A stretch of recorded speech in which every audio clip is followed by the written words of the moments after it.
Did you see Inside Edition's video today? Are sex offenders working in haunted house attractions? What? Are sex offenders working in haunted house attractions? It's like the Salem witch trials over here. That man scared me. He's probably a sex offender. Get him. Jesus Christ. Now a warning about those spooky characters scaring you in haunted houses around Halloween. They're all pedophiles. Moistcr1tikal reports a number of those guys behind the masks have been convicted of sex crimes. Like at the haunted house? Every Halloween, haunted houses are a popular attraction across the USA. People flock to them just to be terrified. Odds are you've never thought about the live actors who provide all those thrills and chills. They're generally unrecognizable behind all that heavy monster makeup. But an Inside Edition investigation has found that some of them are monsters in real life. He's there, hiding under makeup in the dark in a costume. Kim Neubauer says she discovered her coworker. What an interesting at this investigation. haunted house in Columbia Station, Ohio, was a registered sex offender who raped 2 kids. Jesus It's Christ. very scary to have people like that working around children in the dark.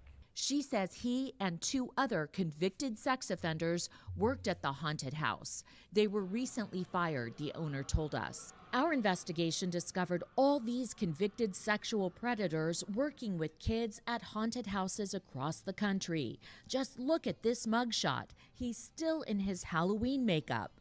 In California, Wait, so they actually this busted man him went by the mid name haunted house? Trixter the Clown. He worked at a haunted house for years, but in June he was convicted of running a sex ring and raping 18 women and girls. He's been sentenced to 200 years behind bars. I am here with the Jesus Bloodshed Christ. Brothers, and He was hired by the self-proclaimed Bloodshed Brothers to creep the halls and scare guests at their hit haunted house, Field of Screams, outside LA. Their real names are Zach and Jeremy Ball. Bree Drumright worked at the Bloodshed Brothers attraction in high school Thanks for some and coal. says Zach Ball led her into an empty room at the haunted house to make out. I was 14. It still hurts. I And they're wish I still could running remember, this? but it still hurts. Maddie Estrada also worked with the Bloodshed Brothers. they would bring coolers of alcohol, and they would make sure it was like sweet stuff, like Mike's Hard Lemonade, or like fruity things that would be yummy for kids. At just 16 years old, she says Zach Ball pressured her into a sexual relationship. He was 24. Is this man a predator?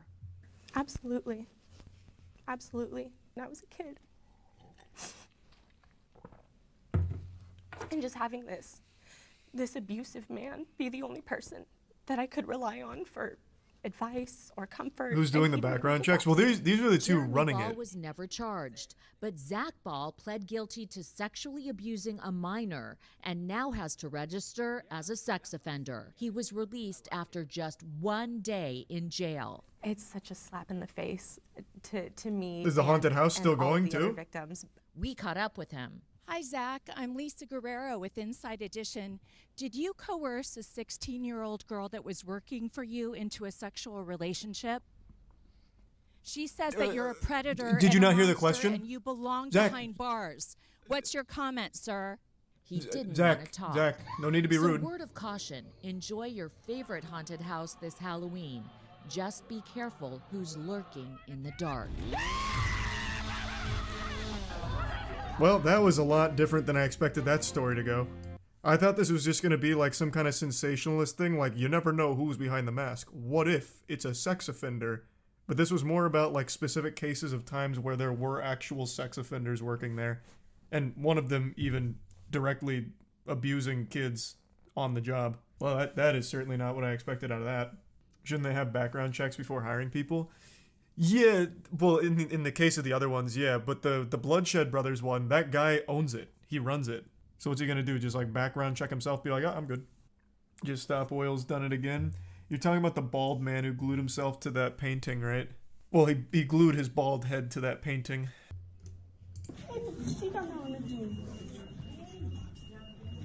Another powerful moment. What is Steven gonna do?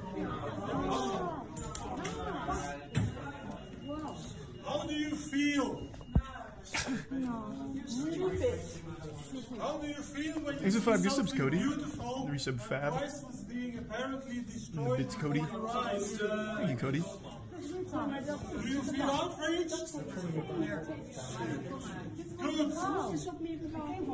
This is just their latest protest against the oil companies and pollution. And once again, man, they're wasting food. He even mentions food shortages after wasting tomato sauce on his friend. Like, at least choose something that's not food. You're just being a hypocrite. The food shortage is too much. Give me another tomato sauce can. People are starving and hungry because of oil. Fucking 50th tomato can. And it also doesn't get anyone talking about their message. The only reason I talk about it is because I've looked into them so much. Anyone just watching this talks about how fucking silly and clownish it is. It's tomato paste, bro. You're just being picky. So you don't have a counterpoint. That doesn't say why it has to be food. Explain to me why it has to be food when it immediately conflicts with their message. It's hypocritical. You can admit that and still support them. Go ahead, do it. I want to see you say it. It is hypocritical. If you're talking about food shortages as a result of oil, why are you wasting food in your demonstration? It's hypocritical. Like, it just, like, flat out is. You can admit that and still support them. I have no problem with that. There could have been dirt. It could have been anything that's not food. Literally anything. It's a good message with the terrible, awful dog shit execution. Ah, there you go. I agree. Red paint would have been better. You had to really force that one out of you, huh? Is the paint oil-based? Couldn't tell you, but the super glue they use is. It's petroleum-based super glue. Yet another tick in the box of hypocritical nature. It's a fake org. Yeah, I know that's a little conspiratorial, but it is backed by an oil heiress, so there is merit to the claim that it's made to be stupid to devalue the message. And it certainly is working. It is devaluing the message, that's for sure, which is a real fucking shame. She comes from oil money, but is a climate activist. Yeah, she's big into philanthropy. Like, she from everything I've read, has spent a lot of her time as an adult, like, trying to do good. But it still is very weird to have an oil heiress be the one backing your Just Stop Oil movement.